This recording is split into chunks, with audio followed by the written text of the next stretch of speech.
Hello, everyone, and welcome to the latest episode of the Belgian Football Podcast. My name is Scott Coyne, and I'll be your host for this episode. This is our latest special episode, and what a special it is. And a rather familiar, but at the same time slightly unusual guest, because we're welcoming the BFP's founder and host Ben Jackson, who, as many of you will know by now, has just had his debut book published, just within the last few hours, in fact, by the wonderful Pitch Publishing, who publish probably the best football books going at the moment. Many of you will already have titles by them on your bookshelf, but Ben's debut book, The Africa Cup of Nations, History of an Underappreciated Tournament, is now available, and we'll give you all the details on how to get a copy shortly if you haven't already. So Ben, welcome to your own podcast. Honestly, man, it's such a strange thing to do. Especially hearing you do the intro and me just sitting here. That's just strange. It's good to have a familiar face to talk to about the book. Looking forward to it. We've been talking about doing this for a long time, so it's nice to, and feels strange actually finally be here talking about it and it's actually out, which just feels very, very bizarre. Yeah, there's always such a massive build-up to the release of a book because they're a long time in gestation, as you're going to tell us a bit more about shortly. But, the stars are kind of aligning for you in a number of ways here because the book is published just a few hours ago, yesterday, in fact, as of recording, and the latest AFCON 23, even though we are in 24, Ben will tell us all about that. It's not me making a mistake, I promise. AFCON's about to kick off imminently on the 13th of January, of course, so the timing of this couldn't really be better. Ivory Coast is just about to host its second tournament. It'll be the 34th AFCON, so it's an absolutely perfect time to get a hold of this book. What we've decided to do, actually, is, as well as celebrating the launch of the book and previewing some of its contents and why you should get a copy, we also wanted to give this a uniquely Belgian slant, because we are the Belgian Football Podcast, after all, and there is a really close historic link between Belgian and African football as well, so we thought we'd drill down on that a little bit, as well as discussing the book. So how does it feel to finally be out?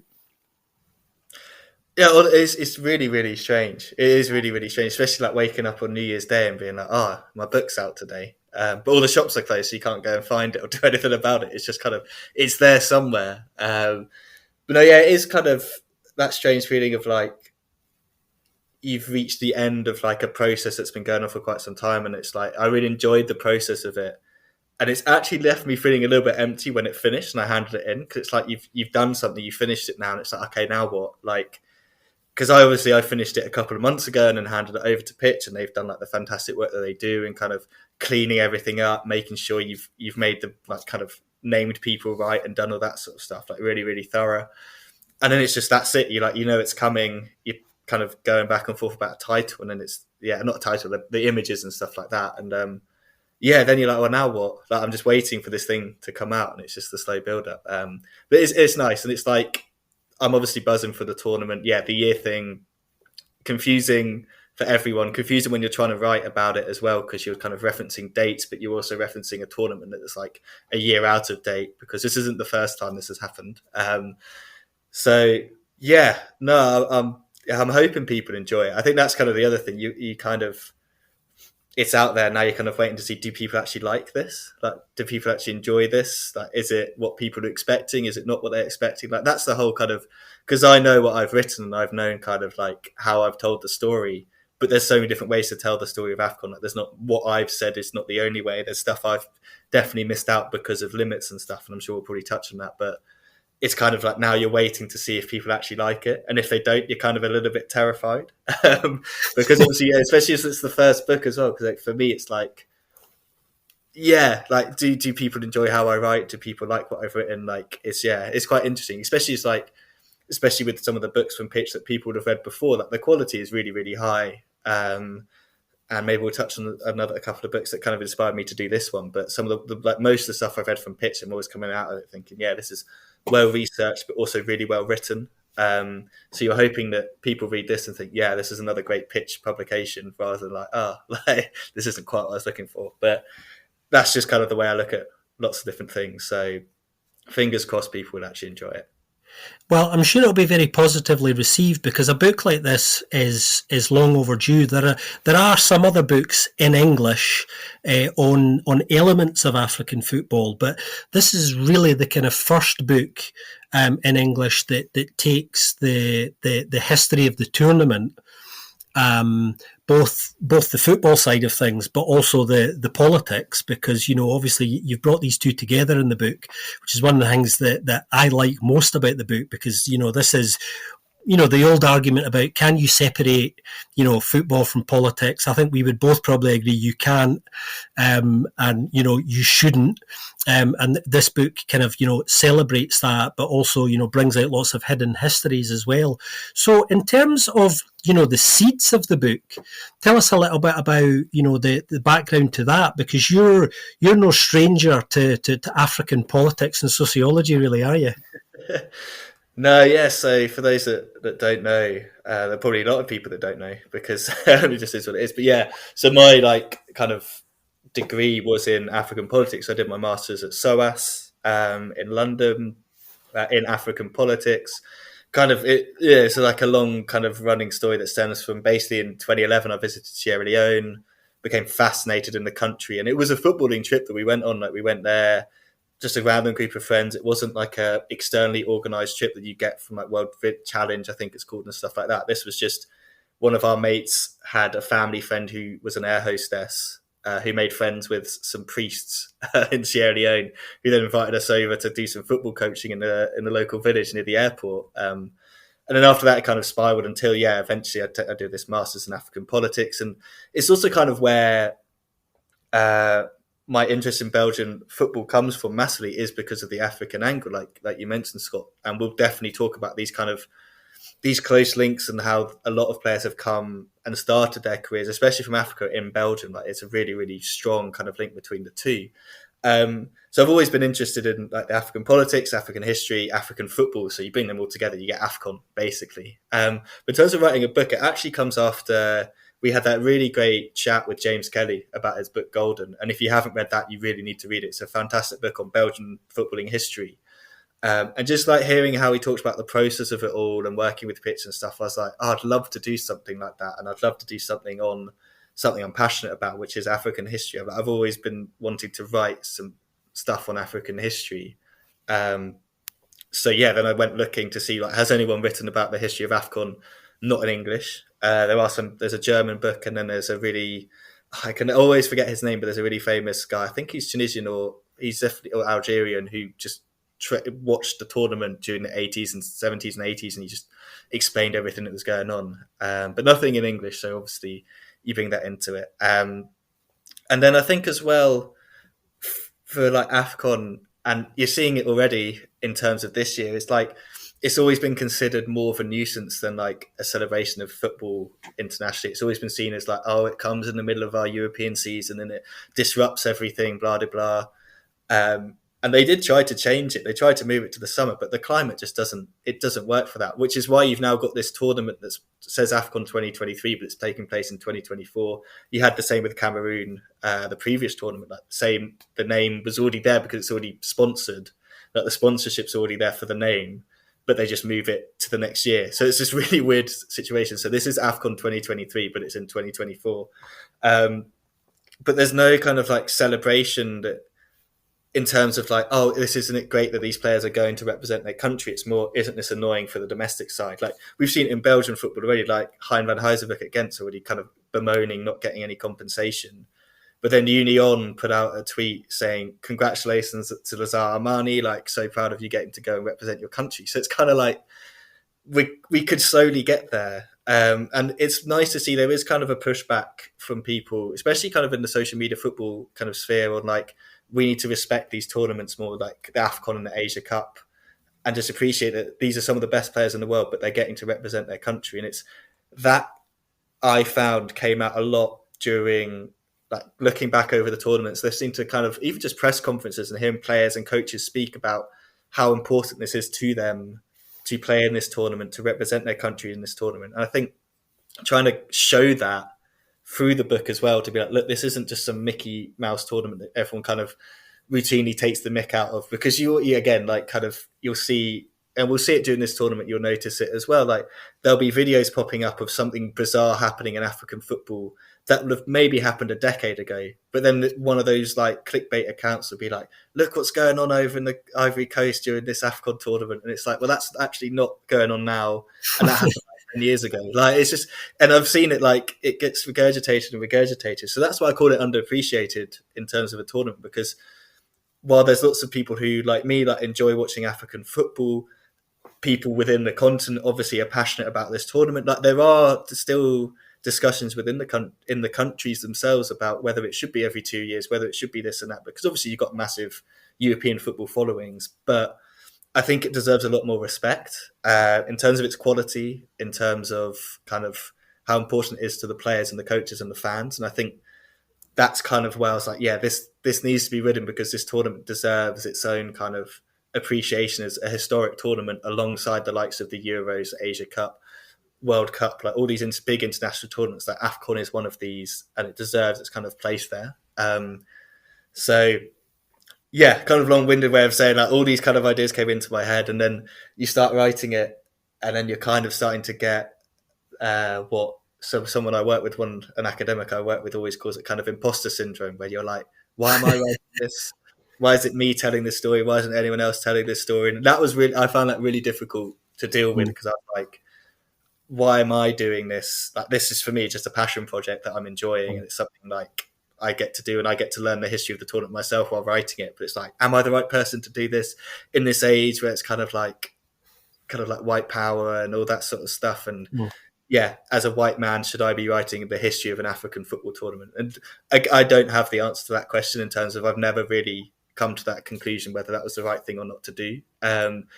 But I've not had any backlash from people saying you shouldn't have done this. It should have been coming from someone with more direct links to Africa. So hopefully it will be well appreciated. But I just want people to understand, obviously, this is it's just this internal battle. And I'm sure lots of other authors, like I'm sure James probably had that when he wrote his book on Belgian football, like, should this be coming from me? Should it be coming from someone who's actually Belgian? So it's just one of those things, isn't it? And maybe someone else will come along and write another book on AFCON history from within the actual continent. But yeah, a long-winded answer to your question there, Scott, because it's just one of those things I've just been like really trying to, when you sent me those questions over, like, where did this come from? And kind of, that's kind of the internal kind of discussions I've had with myself, and like the reasoning behind it.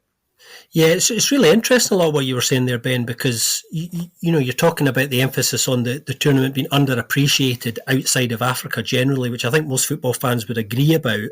And unless you have spent time in some of these countries or are from Africa yourself, I think it's very difficult to appreciate quite how big a deal the tournament actually is in these home nations. You know, you see these little things on social media, like you say, at the time, which are always fascinating, and some of them are really entertaining. But I suppose this is a big deal, and I think what the book will do, undoubtedly, is help draw more attention to the tournament and help people find out more about it, and hopefully improve the appreciation and respect for the tournament, which it certainly deserves. Because, as you said, I think it does need and deserve much more respect.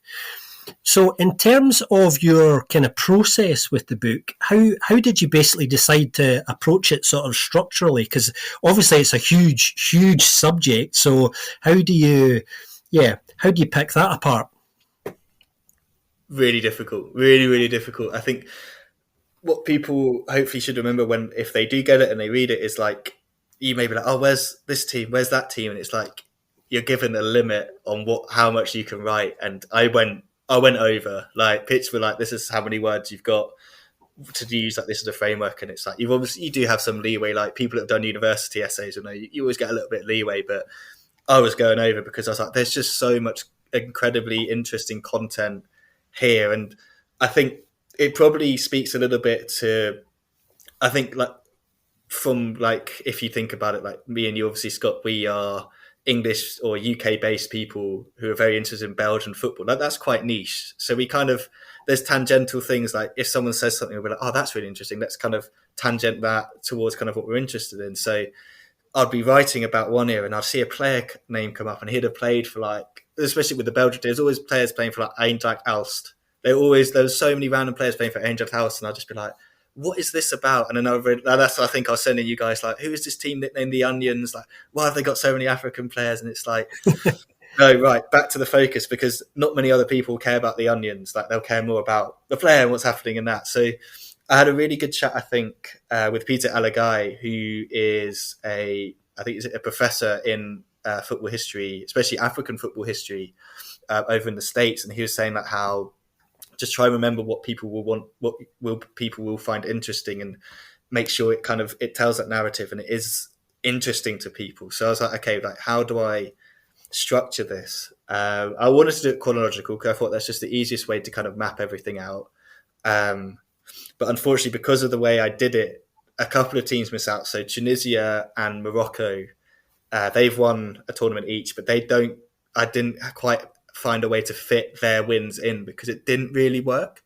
So I start initially with kind of the first tournament, because I think that's a really important period of time, like the first couple of tournaments where you've just got three nations, well, technically four nations, but if you read it, you'll find out why it ends up just being three nations coming together to play a tournament in Sudan. And it's just the evolution of that until suddenly you get to the 60s and Ghana enter. And when Ghana enter, everything kind of shifts, and you see this first kind of impact of, I guess, the original sports washing, but not in the way that we know it today. So obviously for many people, sports washing is what we see with Middle Eastern clubs or teams. Equatorial Guinea have been quite prone to some sports washing recently, like kind of, let's improve our image, and then people kind of not care about the human rights stuff. Whereas for Ghana, it was more about Kwame Nkrumah, the first president, comes in and he's like, how can we improve our image within Africa and globally? He's like, football. He just loved football. Like, you have Stanley Matthews going over there to play a game. It's kind of like celebration of independence, and he really connects with the Ghanaian national team during the 60s. So I thought, well, that's a perfect period. Like, let's look at the 60s, let's look at Ghana. Then the DRC come in, Mbutu, similar kind of idea to Nkrumah, like he wants this team to be kind of representative of him, change the name to the Leopards. If people know Mobutu always wore a leopard hat, like it's very kind of these links. There's a fantastic book called Zaire 74, which again kind of, if you read that book, you'll realize again how what happened at that World Cup with Zaire wasn't what we've always been portrayed to think it was, in terms of they didn't understand the rules, they didn't understand this and that. Like, it had nothing to do with them not understanding the rules, but then they did that free kick.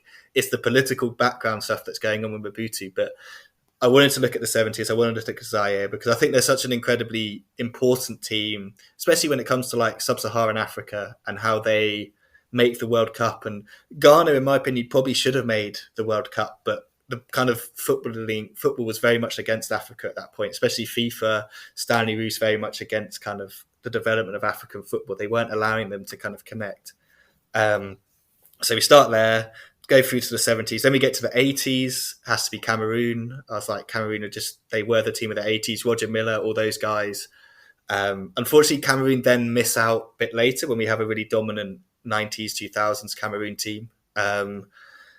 And after basically Cameroon in the 80s, it was quite difficult to then pick teams from eras. Because I think apart from the one I'll talk about in a second, you just have more stories than you do eras because the teams aren't as dominant. Like you have an emerging Nigeria team, you have kind of Algeria, you have all these other teams starting to emerge. But I had to pick South Africa in 96. That's a really poignant moment. One of the more interesting stories as well. And Peter himself has written so much about this, so he's definitely one to check out if you're more interested in getting deeper into like South African footballing history, because basically they don't appear at all in the book until 96. That's when they really kind of come through. Then 2000s looked at Egypt, that most dominant team. Kind of when I was growing up, I knew if someone said AFCON to me as a kid, I'd just think of Egypt. They just were the two I put together. So I kind of then finished off the eras then, and I was like, because basically since Egypt win 3 in a row, what you find with the AFCON is it's just more individual teams starting to kind of rise and fall, rise and fall. As the playing like kind of the level just gets so even. You've got great Ivory Coast teams. You've got strong Nigeria, strong Ghana, Algeria coming back, Morocco starting to return now, Senegal. Like you have all these teams emerge. So it's kind of like I bounced around a little bit more in terms of there's some historical stuff that really links to the more present day stuff. So yeah, it was quite difficult to fit it all in and not kind of go too broad and try and dive in. So there's some chapters I really did enjoy doing, especially in those later bits where I could bounce around a little bit more. Like Zambia, I found fascinating. Massive links with Belgian football as well. Zambia, um, Nigeria again links with Belgian football, especially as like I felt like when my Nigeria chapter, like Stephen Keshi was the focal point for me, former Anderlecht man who he's just there throughout like kind of 80s, early 90s, and then he comes back as a coach and leads them to victory. Like he's just such an interesting guy. Tragically loses his life at the age of 56. But yeah, then you get all the way up to Algeria, Senegal, all these other teams. So it's kind of, I found it quite tricky. I felt bad leaving out Tunisia and Morocco, and there's other teams I'd love to have looked more at, but they were quite hard to do. It was like Sudan and Ethiopia, some of the earlier teams that both won tournaments. But it's a lot easier to find information and research on the later tournaments than it is the early tournaments. But it's kind of like a bounce around a little bit near the end, but I'm hoping that it kind of does work for people. Kind of we go through the eras, and then the more modern era people probably do know a little bit more about the tournament from kind of the player migration to Europe and stuff like that. So these are players that they would have known about and may have followed at these tournaments a little bit more, but not so much in like the 80s and 70s and stuff. So yeah, I hope that kind of gives people an idea of how I'd structured this thing, but it wasn't easy to like not talk about everything because there is just so much that happened during these tournaments. And there's probably stuff I missed that people would be like, if only that story had been in there. But at the end of the day, you're so limited when you're doing something like this to not make it ridiculously long, and then it would be quite boring for people to kind of trudge through it over weeks and months rather than, a little bit shorter. That's the amazing thing about, a subject as big and as wide as this, that obviously when you're in the middle of the process, you're kind of self-editing a little bit as you go, and sometimes going down alleys you don't expect, and obviously things sometimes come up during research, doesn't it, that you think, oh, this is fascinating, I have to find out more about this, and then that kind of grows arms and legs and becomes, a chapter in an area that you sort of didn't expect. But you must have had a lot of fun researching this, because I know you had a couple of trips and you must have spent a fair bit of time watching some old YouTube footage and great games of the past.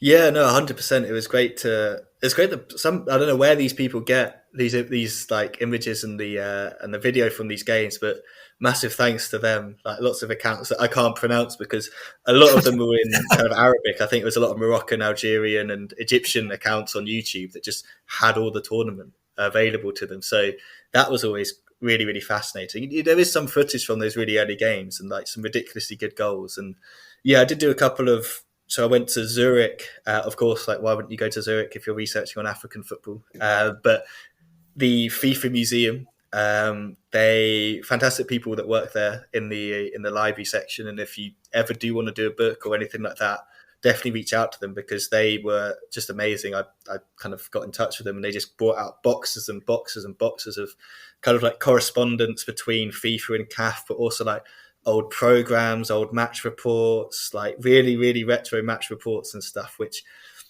a lot of the stories from that I couldn't include that I'd love to include, but I did include a couple from like the qualifying rounds where just hilarious things happened that I was just like, this is mental. Like, I won't spoil any of them, but there are a couple of stories that came out of that. I was like, this is just ridiculous. And I was just kind of sat in the library, like, what is going on? And then kind of, it was less in terms of these weren't like kind of planned trips, but I did spend some time in South Africa, the Seychelles, and Morocco.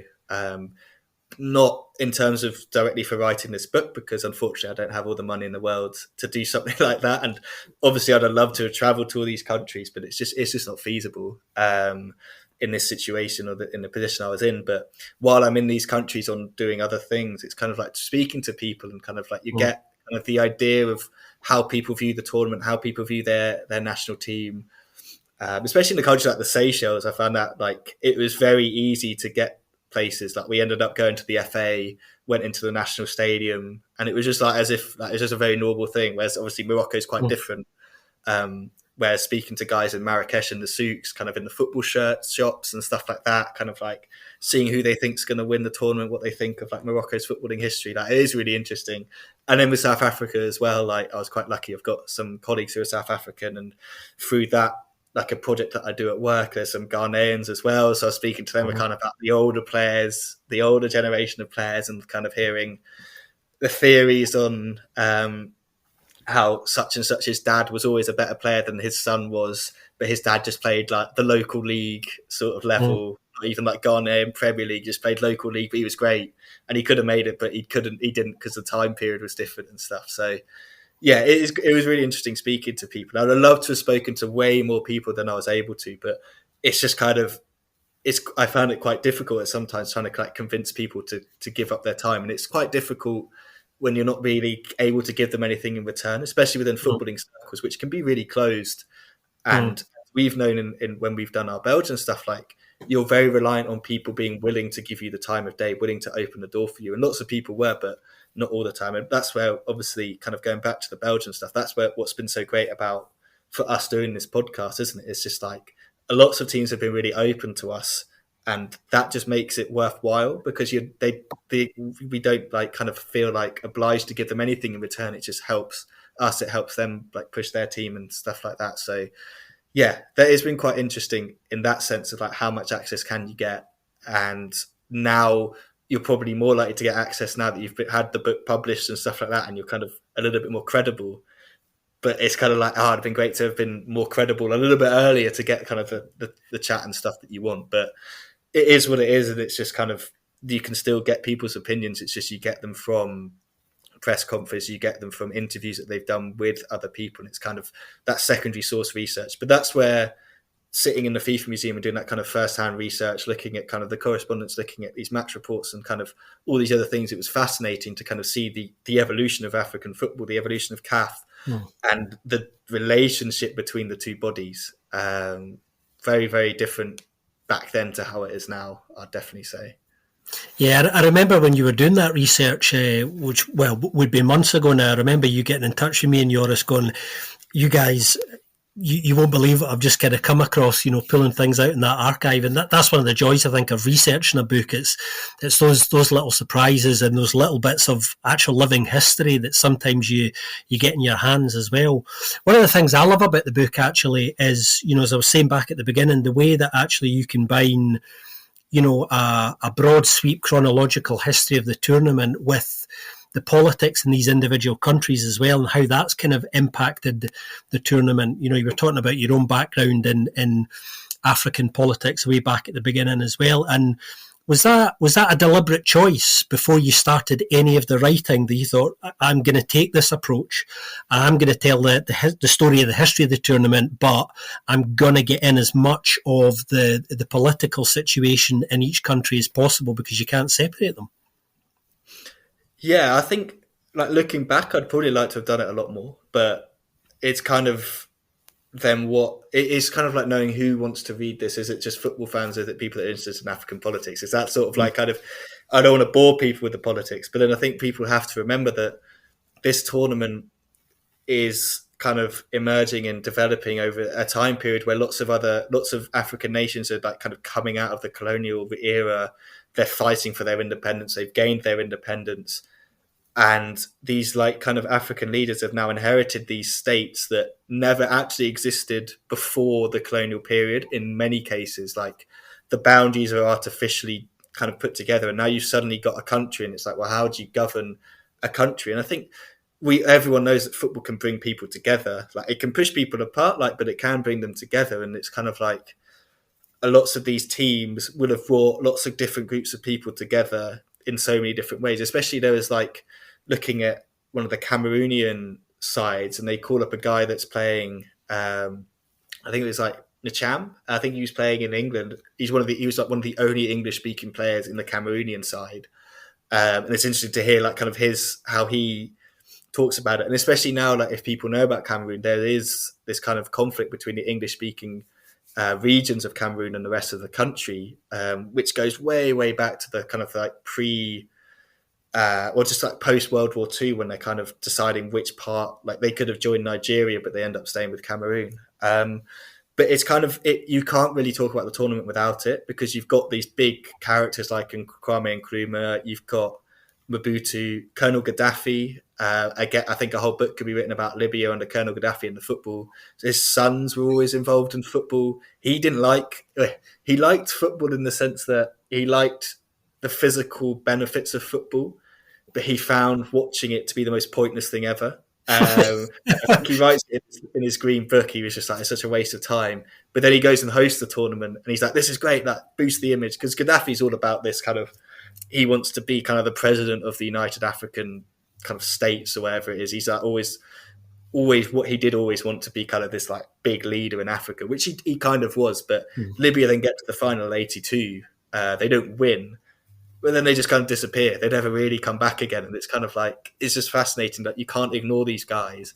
And then, especially the 96 chapter, like, it was quite, I was like, well, I can't do a whole history of apartheid in South Africa, because again, that's a whole book in itself. But you can't ignore how apartheid influences the football, and then how story of the team is so kind of like, it's special because of the apartheid era makes that special, where you've got all these players coming together that wouldn't necessarily been able to play with each other, especially when like football was considered more for like kind of the coloured in brackets South African, and then rugby was for the whites, whereas then some whites start to play football, and then you bring them more together, and you have this amazing image in '96 in the final of like black, white South Africans sat together in the stadium, hugging each other and celebrating. And you just think that wasn't allowed to happen for so many years. But then they come back, and it's just like, yeah, it's just, the South Africa stuff is so interesting in another way as well, because it kind of, for me, that's where you see this kind of change in CAF over the years. Like, a lot of people see CAF, and if you don't know who CAF are, they are the governing body of African football, and lots of people see them now as kind of basically best buds with FIFA. Like, them and FIFA are so close. African Super League, all that sort of stuff, like this close relationship. But originally CAF kind of comes out, and it's very kind of like Pan-African, very kind of anti-colonial, very kind of like kind of pushing back against FIFA in many ways at the beginning. And the South Africa case is the biggest kind of pushback that they have. And it's one of the reasons they are massively against Stanley Roux. He gets defeated, obviously, by Havelange in that 1974 election. And there's like this whole, he comes to one of the AFCON tournaments and basically tells them they have to let South Africa play.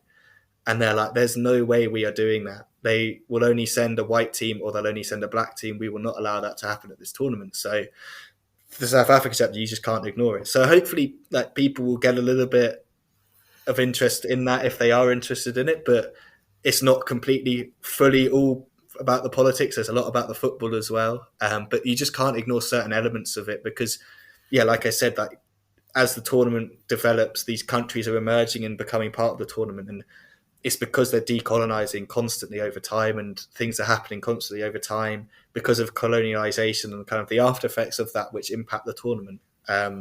So yeah, it for me, it's obviously fascinating, and I hope other people do find that quite interesting as well. Yeah, I find it really fascinating, and I think that kind of creative choice of yours is one of my favourite things about the book. A lot of my favourite football books that I've read over the last few years have been ones that really have had a massive amount of politics in them, because, as we're saying again at the beginning, you can't separate football from politics. So, to bring these narratives together, I think is really useful in storytelling terms as well, and is obviously one of the reasons why we read books kind of full stop. I mean, we've seen as well, politicians have always been aware of the kind of societal impact of football, both in a positive and a negative way. We've seen a lot of South American countries in the past as well, under certain political regimes using football in an overtly political way as well. And obviously that's very similar across Africa, and it's kind of really fascinating to learn more about that.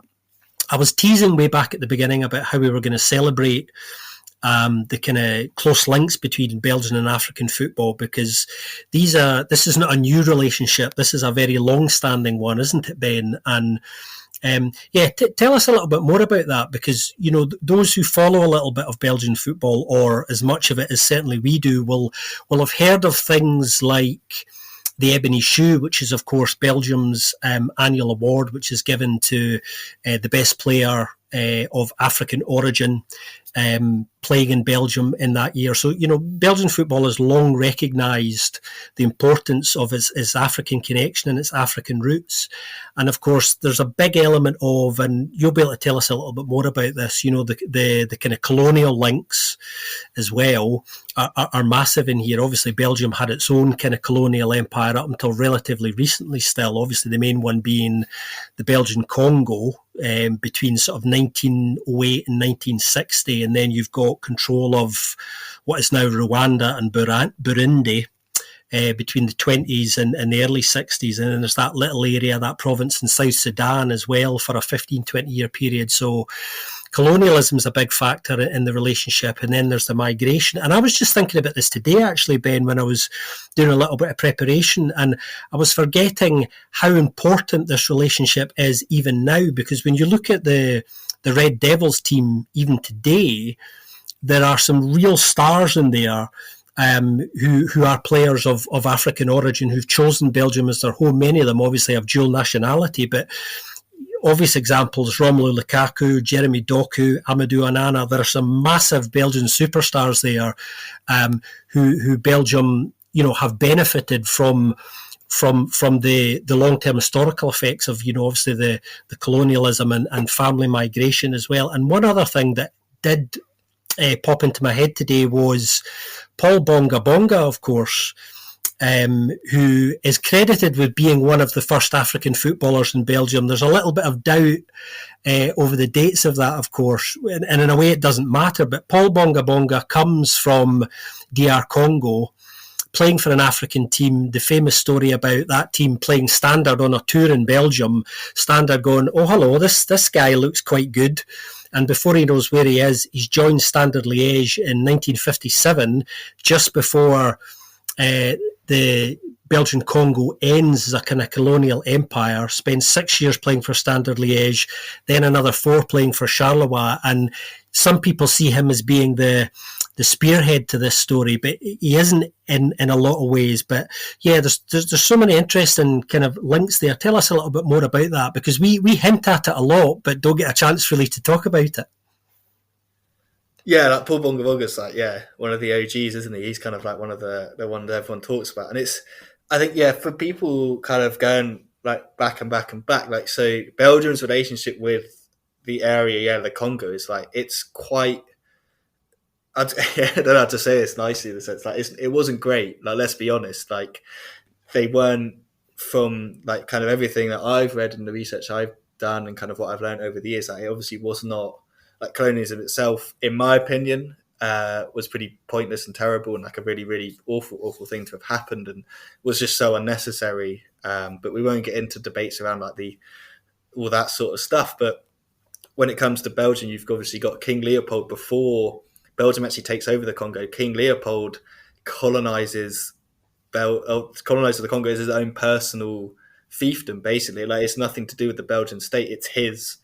And there's like been a weird kind of renewal of the debate about whether he was doing it for like good reasons or bad reasons. But you just look at what happened during that time, like lots of kind of extrajudicial killings, kind of the way they treated the people that were living there, like created again an artificial state. Like the Congo, it's massive.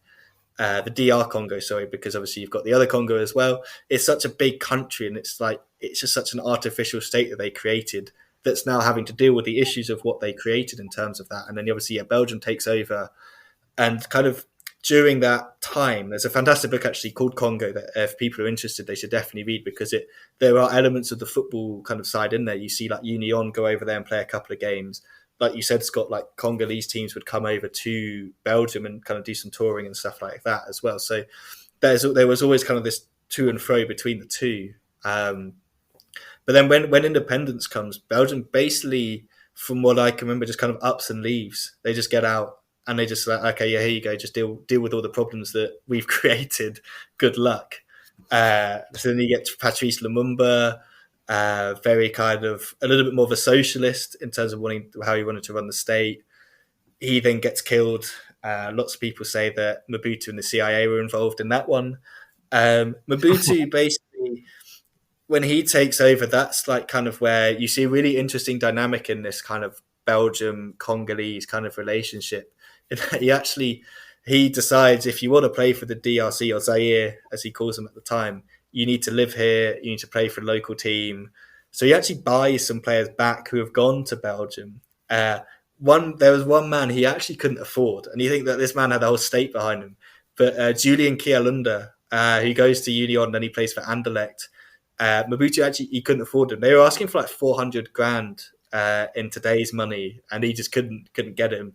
He actually subsides and lets the man play for one tournament. So I don't think he plays in the World Cup, but he does play in the 1972 AFCON, which they don't win. I found him just a fascinating character, and I think he's got like a funny nickname as like the Pope of something. At like a region in Brussels, he's called like the Pope of that region because he had like a nightclub and stuff like that. So he's like a fascinating character.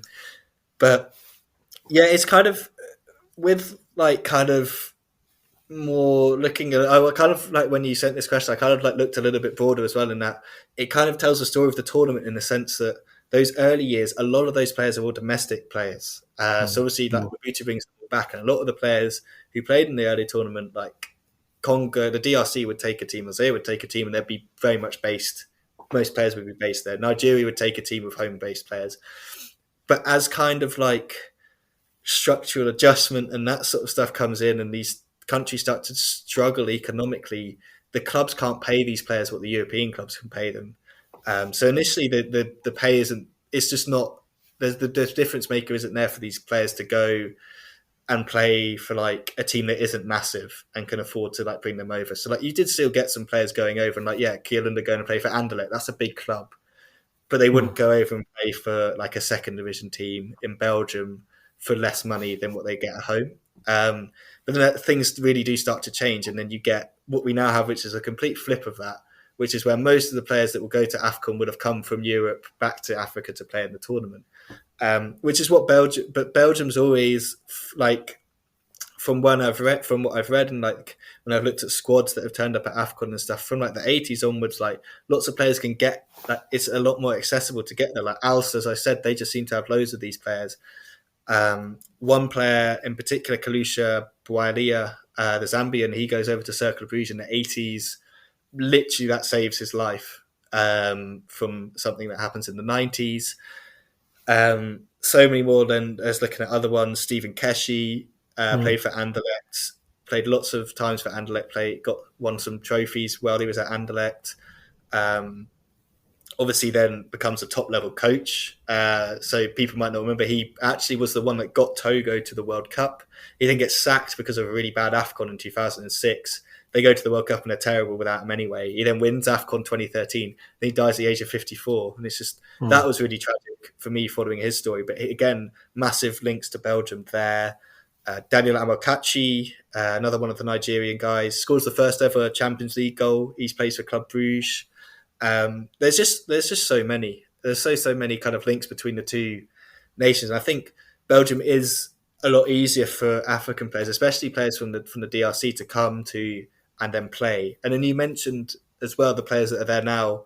And there was that horrible kind of stuff that came out, wasn't it, when France won the World Cup, where everyone was like, they didn't really win. They just got all these African players, blah. And it's like, if these players want to play for France and they feel they identify as French, then they well, like within their rights to do that. If they want to go back and play for a country that they could represent in Africa, they will have their rights to do that. Like, colonialism has kind of shifted this for them, and it's kind of, we see a lot more of these kind of diaspora call-ups. I think I like to kind of think of them as, where it's like Senegal did it a lot actually, where they just thought, well, we've got loads of these players that we could call up from France, they're actually really good, let's just bring them in, and that kind of massively changed their outlook. So it's really interesting, because like Lukaku's dad played for, I'm pretty sure he played for the DRC. A couple of other players like that could play for the DRC that haven't, but then there's also players that are playing for the DRC that could play for Belgium. So it's kind of like there's quite a mix there.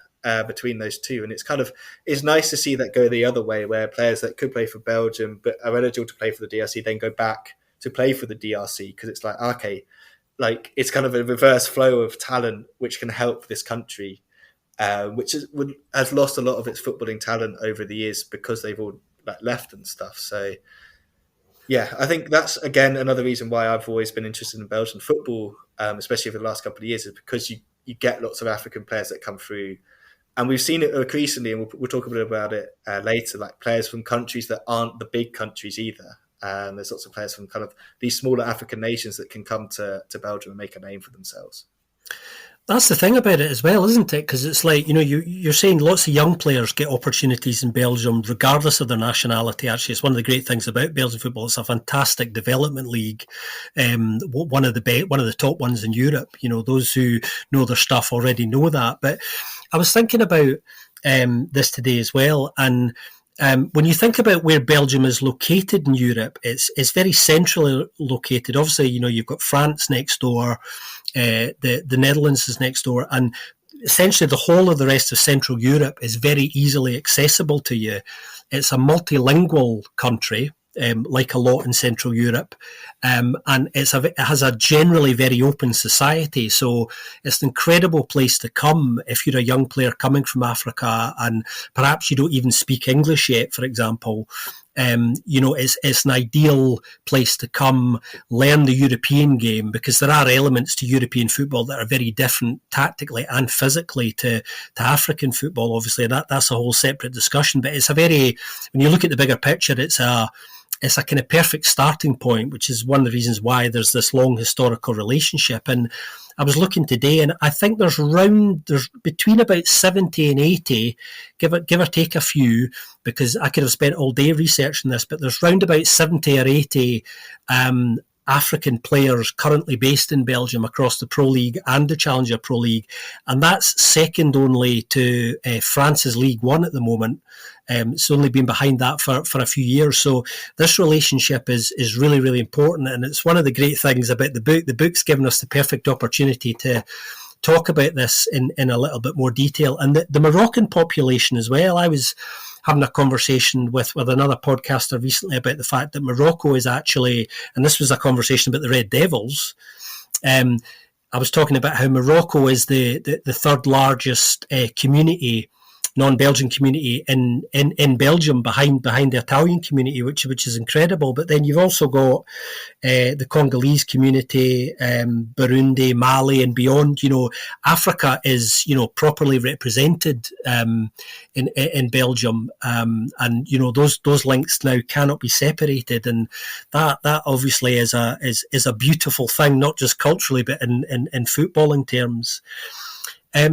Since we are the BFP, we decided to have a little bit of fun actually with Ben, and what we've asked him to do, and this is going to be really interesting actually. I'm looking forward to hearing who he's chosen for this. I asked Ben to pick his 3 favourite African players who were based at some point in the Pro League. So these don't have to be current players. These are just African players who have passed through the Pro League at some point in their career. So who's your first choice, Ben? Yeah, I thought I'd go for those that aren't in the league and those that are kind of more my era, I guess we could say. Because otherwise, I could probably chuck in like a Koulibaly Balia. There was another guy that popped up from Morocco, for Algeria. Sorry, that's a very bad slip of the tongue. Called Jamal Amani. He played for Antwerp for like 1 year, but his performance at the 1990 AFCON tournament, honestly, like if any Antwerp fans can tell me like what he did in Antwerp for a year, because I can't find any information about like how many appearances, if he made any or anything like that. But this guy was a baller. Like he was a proper baller in the central areas. But for me, yeah, kind of the top one I went for is Boubacar Barry, or Copper Barry. He's always been one of those players I've been fascinated by. And I don't know why. He's just quite a charismatic guy. And for people that don't know, he had a really good Pro League career, actually, like one of the kind of really, really strong African representatives in the Pro League with Beveren, and then with Lokeren, won a couple of cups as well. He was also kind of part of that golden generation of the Cote d'Ivoire, golden generation that just kept failing. basically. And I think you can kind of call it a failure when you look at the likes of the players they have. And then you get to 2015, and he's not even starting. Then he comes on and starts the final because of an injury, makes some saves in the penalty shootout, scores the winning penalty. It's just kind of like, it's such a magical story. And I don't know, he just seems like one of those people that I just love to meet. I don't know, he just seems like a proper like fun character, like really energetic, really like loves the game, loves goalkeeping. And people say all goalkeepers are crazy, don't they? And I think Copper Barry kind of looks like he could have a little bit of the craziness in him. That you need to be a goalkeeper at the level he played at. So he's definitely my first one. He's sorry, I didn't mean to interrupt you there, Ben. He's really interesting because not only is the story actually incredible, which fits in with the crazy goalkeepers narrative, which I think is true. A lot of us would agree with that. He was at Luton for a little while as well, very briefly at the end of his career. But I think he's got over 340 appearances in Belgian football, I think, something just a little over 340. But I think he's now, correct me if I'm wrong, is he not a goalkeeping coach now? I know he was at Leuven as a coach for a little while. He would then coached Ghent's under 21s, I think, for a year or so. And I think he's still at Lokeren now, isn't he? Which is kind of fitting as a Lokeren legend. So I think, for the last time I read, he was at Lokeren, but I don't know if it's kind of hard to work out if he's still there or not. But he, in my mind, I can see him being quite enjoying the return of Lokeren. Because like you said, he was there for ages and he made so many appearances, won some trophies. Like, it was a really, real high point for the club. He was definitely kind of number one for me. The second one is probably a name, if like long time listeners to this podcast from like when we first started will probably have remembered me like banging on about, which is Knowledge Masona. So Knowledge Masona, Zambian midfielder, attacker, winger, kind of whatever you want to put him. Played for a whole host of teams in Belgium, Anderlecht, Lokeren as well.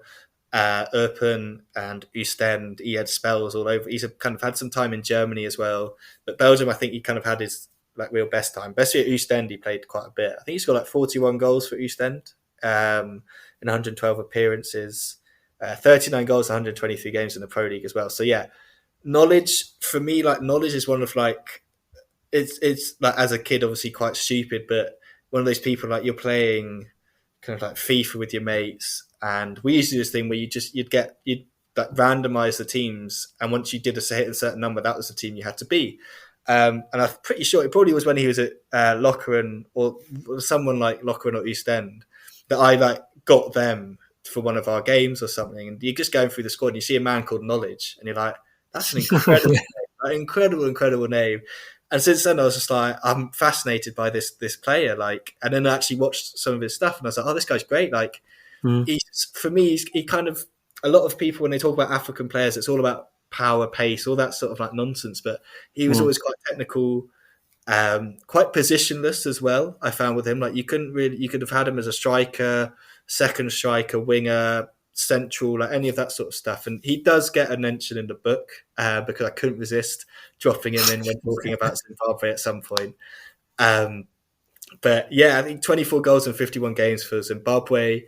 A couple of years at AFCON as well. Obviously, Zimbabwe have never really done anything at AFCON like kind of worthy of note in the sense of going far or anything. But he was always one of those that kind of was one of the reasons I followed Belgian football a little bit more and got into it as well, because I was like, oh, this guy's interesting. I'm interested in African football. Like, let's follow Knowledge's career and see kind of where he gets to. So he's now obviously gone to Saudi to get some money there, which fair play when you're in your 33 and you get given that opportunity. You can't really blame him for doing that. But yeah, Knowledge he's definitely my second one. He had a very good Pro League career. He's really interesting because obviously he's quite a recent memory for lots of us, and obviously he's still playing, as you were saying. He's in Saudi Arabia just now with Al Riyadh, I think, isn't he? He comes to Belgium in sort of 2015, joins Oostend, has a really good period at Oostend, as you were saying, then gets a big move to Anderlecht. Unfortunately, things didn't really work out for him there, but Anderlecht's downside was obviously Lokeren and Eupen's gain, because he has a couple of loan spells there, and continues to entertain us there. You mentioned Knowledge now being in Saudi Arabia, which is a wonderful link, I think, to a player who's your third choice, isn't it? Yeah, so I thought I'd go for someone that is kind of from the era of the podcast. I thought I got to pick someone from the era of the podcast. So I had kind of two names kind of penciled in. One more for his AFCON exploits and one more for his Pro League exploits. So the AFCON one that I didn't go with in the end was Abdi Jallo, the Gambian midfielder. Obviously did really well in the Challenger Pro League, whatever it was called back in the day, 1B, when Salang got promoted, and he had a reasonably good kind of Pro League couple of seasons. But for Gambia in their first AFCON, he scored a really, really good goal to win them a game. But I went for Faiz Selemani. He was obviously a bit controversial in certain circles in Belgian football, but to me, he's the reason Cote stayed up last season. Goal out of nowhere, just the way he kind of played. And again, him, like I mentioned to you, like we mentioned earlier, didn't we, about kind of like the different type of nations that come to play in kind of Belgian football. And he obviously is representing the Comoros Islands, which is just their fascinating story. Like such a small country just off the east coast of Africa that suddenly turns up at AFCON, and they're just so entertaining. And obviously he's one of those entertainers. Like he's a fantastic entertainer.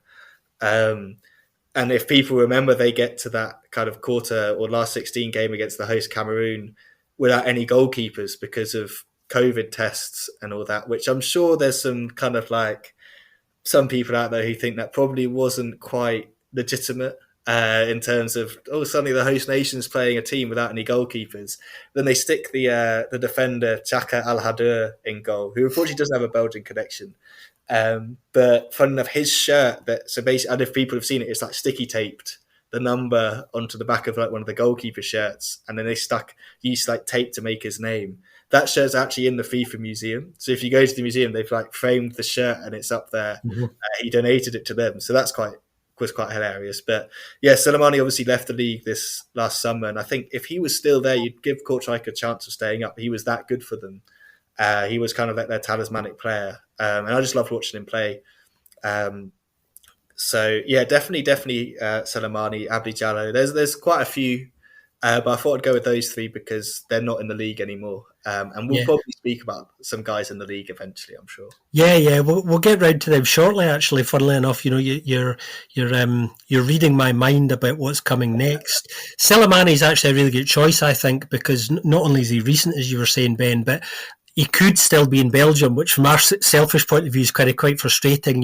He almost landed on our Joris's team, Genk, in the summer, but circumstances, conspired against everybody. And, Fayez has actually said publicly on more than one occasion now that he kind of regrets that. So I'm sure he's having a great time in Saudi Arabia, both on the pitch and off it. But from our point of view, it's a shame that he's not now at Genk, so we can still watch him every week. Of course, those who will have followed his career will know a little bit about the controversy around his. Initially in Belgium, he plays for Union Saint-Gilloise, of course, between 2018 and 19. There's then a massive falling out, which leads to him being sent to the B squad, which he didn't take very well. He unilaterally terminates his own contract. And to be fair, he's not the first player who's gone down this road in Belgium, as controversial as it is. Then signs for Kortrijk, spends a few years there, does very well, as we know. So a bit of controversy mixed in there with a brilliant player. But we often see that with talent like that. So it's not really unusual.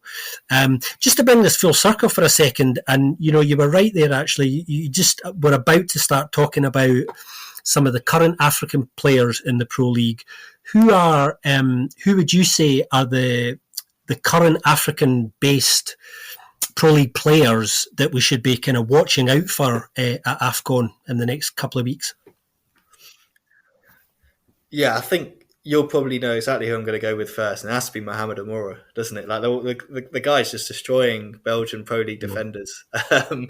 And I think he's suspended for the first game I saw the other day from some Algerian sources. But like when he comes back, I think he really could have such a good tournament because he's just so kind of for me, he is like it's almost like an atypical Algerian player, and that he plays with a lot of passion. He plays with a lot of like kind of effort and energy and that sort of stuff. And like when you watch kind of Algerian football and you look at the fans and you look at kind of how the nation historically like had to fight against the French and this sort of stuff, like there's like this deep rooted passion about being Algerian that they have, and it comes across in their football teams, which is why the previous couple of tournaments when they haven't done well, it's been really weird, because I've always found with them, I'm like, even if they're not playing well, you feel like they're always in the game because they're not going to give up. And I feel like Amoura doesn't, like, he chases everything. He chases lost cause. He does all that. And I think even if he doesn't start games, I think Ramadi will bring him on and he'll see like this guy is going to change games for us, because yeah, you just think that you've got him feeding off of like Mahrez and people like that. Like the guy's going to score some goals at AFCON, surely. Like, I'd be shocked if he doesn't. So everyone I think who listens to this podcast knows like Mohamed Amour is one to watch, like for sure. And people that listen to this podcast can then tell their mates like, you got to watch this Algerian kid. Like he is something special. Herve Coffee, like I'm a big fan. Obviously, the cat, the Burkina Faso keeper. I don't know. He was injured last time we saw him, like hobbling off. So hopefully he's going to be okay. I haven't read anything. He came obviously playing for Burkina Faso. Like from the book, for me, I've always kind of had a soft spot for Burkina Faso since 2012, where they make the final. 2013, sorry, where they make the final with one of my favorite ever strikers, in Aristide Bansé. But now there's like a new look Burkina Faso team. Him in goal. They've got some other really nice pieces, and I wanted them to win in 2013, but obviously Stephen Keshi, our good friend from Anderlecht, decided that Nigeria were going to win that one. But I'm hoping Kofi has a good tournament. I think he finished like the last game he played for Charleroi. He looked really, really much better than he has done previously. He was making actually some acrobatic saves, which is what he's kind of his calling card is those kind of ridiculous saves that kind of you're like, wow, that was exciting to watch. So hopefully he gets a chance to do that. I guess the football hipster in me is probably going to be watching, and you probably will as well, Scott, in the CPL hipster in you is Guinea-Bissau, because obviously they've got two CPL guys, Ibrahima Di Joko of Frankfurt at the goalkeeper, and then Mr. Zino Gano of Zulte Waregem. I don't think Gano will start. I'm not sure about Joko. I have to say I haven't watched much Guinea-Bissau in recent times. I don't know who their number one choice goalkeeper is. I just can't imagine Zino Gano will start, but it'd be cool to see him come off the bench and maybe do some stuff. Like, with him, he probably will be able to. He could grab them a goal or two off the bench, but I don't think his level is kind of high enough for AFCON. Like, I think you see some really great strikers at AFCON, and you also see some strikers who are like not great outside of African football, like domestically, but then they'll come to AFCON and light it up. But maybe Ghana will do well, but Guinea-Bissau I think we'll definitely be watching for sure. And then who else have on my list? Mori Konate. That was the last one I thought. It would be interesting to watch a bit Mori Konate. Guinea, always, people that read the book will see Guinea pop up constantly throughout the book, but they have no dedicated chapter because they've just never won it, despite having some really, really good teams. And I don't know, you obviously being the Mechelen fan, Scott, but for me, in the past few weeks, Mori Konate's been looking like that he's really getting back to full fitness, really getting back to some good performances. And I think he could be really good for Guinea, especially in games where they want to play kind of a little bit more defensively on the counter. But even like other times where if they want to kind of dominate games, I think he kind of offers both, because if they want to sit back deeply, he can kind of pick up the passing lanes and stuff. But if they want to play more attacking, he can just sit deep, recover the ball for them, and then recycle it to do that. And I think that's what he's been doing a little bit more for Mechelen, which I've really, really liked, is like Scoofs doesn't have to come back and do much defending because Konate is going to do all of that stuff. Scoofs just comes back and fouls people, but Konate like recycles the ball, picks it up and gives it on. So I'm hoping we'll see a bit of him in this tournament. I'm hoping Guinea will do well. Like Burkina Faso, Guinea, and there's another team I'll talk about maybe a little bit later. Like there's three countries that I'd really like to win it, just because from doing the book, these are countries that I felt like, they've always come so close, but never quite managed to get over the line.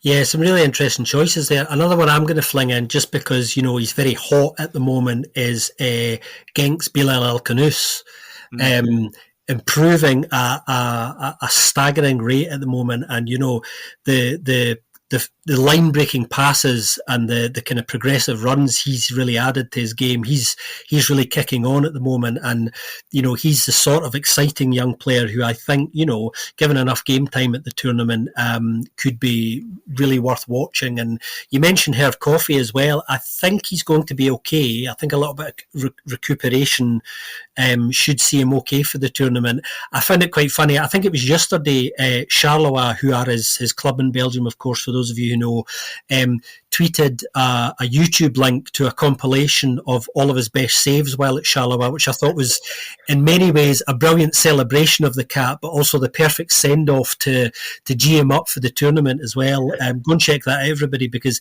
that's going to give you a little insight into hopefully what you're going to see him doing at the tournament kind of proper. Speaking of the tournament proper, we know it's in the Ivory Coast, Ben, and it starts on the 13th. Tell us a little bit more about the kind of the build up to it. How do you see this tournament going? And for you, who's winning, or who do you hope to win? Yeah, they are two different questions, aren't they? Yeah, no, I think it's been an interesting time for African football with kind of the launch of the African Super League, like all that sort of stuff. Like it feels like there's going to be lots of eyes on the tournament because it's a lot more accessible than it has been in the past. Like more and more people are paying attention because there's more and more of these top level players like Mane, Salah, all these guys kind of being there.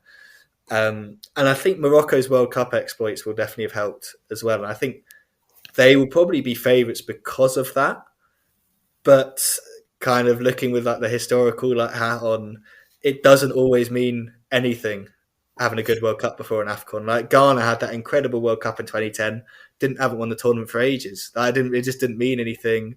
So I don't know. It's kind of, when you think about it, the Morocco go into the World Cup with little pressure on them.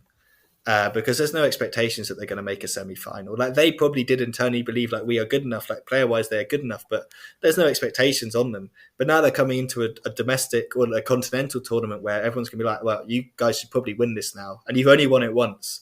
So there's a lot of pressure on Morocco, and that's why I'm interested to see what they do. Like, will Bilal Kanouse play? Like, would he play a lot of times? Because he could really make a difference for them in terms of coming off the bench and opening up some teams and stuff like that. And then they've got Tisu Dali as well. We don't know how much he's going to feature because obviously I'm a big fan of Tisu Dali, but I didn't want to mention him because I just don't know how much he's going to play given the talent that they've got there. It's quite a difficult side to get into. So they've got a lot of pressure on them. I think, all the kind of the North African teams you're looking at thinking they've got a chance. Like Algeria, they just have so much talent. They've got a good coach. They really should be pushing on to kind of get another title here. Egypt owe it to Mo Salah to win it for him, to like actually put some good performances in around him, because he does, like, they do just rely on him dragging them through. Although to be fair, Trezeguet, the ex-Villa guy, and I think he's now playing in Turkey, isn't he? He always is pretty good for Egypt, in my opinion. In the tournament, he'll pop up with the odd goal. So you got to kind of look at them. And then, I was thinking, then you've probably got to talk about Senegal. Although I don't know, I just have a feeling Senegal won't defend their title this time. It's such a difficult tournament to defend.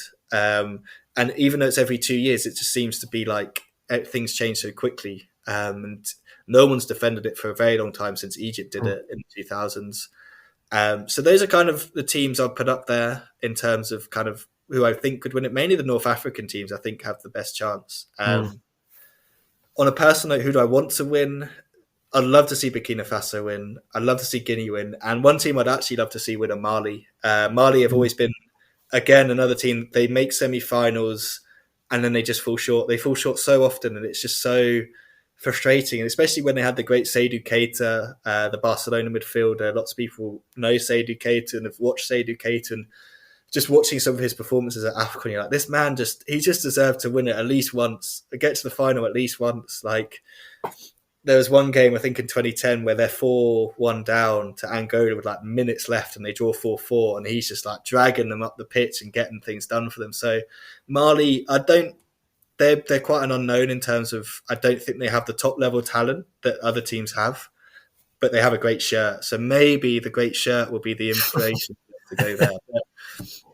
those are kind of the teams I've focused on. And then there's, from like my opinion, there's always, you've got to kind of always consider two teams in terms of Tunisia and Cameroon. Like Tunisia haven't won it; they've only won it once, obviously 2004, but they're just very, very good at getting through the group stages, playing really dross football. That is just their calling card. It's really boring 0-0s that they grind it out, and then they get into the knockouts, and they have this kind of belief that they will win games and they can grind teams out. And then Cameroon as well. I don't think you can ever count a Cameroonian side out of an AFCON tournament. I think they, like a couple of years ago, I think it was 2017 or maybe a little bit around that sort of time, where loads of players said we're not coming because we don't want to leave off clubs.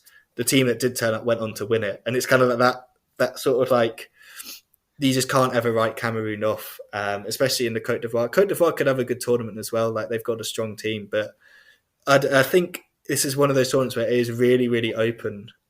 Senegal were the favourites last time, but I don't think they are this time. And I think Morocco are the favourites, but I think it's so evenly spread. It should be a fascinating tournament, and I'm hoping we get a new winner, because it's always great to get a new winner. Although it would be frustrating because I'd have missed out on putting them in the book, but maybe an extra chapter later to kind of, if Mali win, I can then do the Mali chapter that I really wanted to do, but they just never won, so I couldn't do it.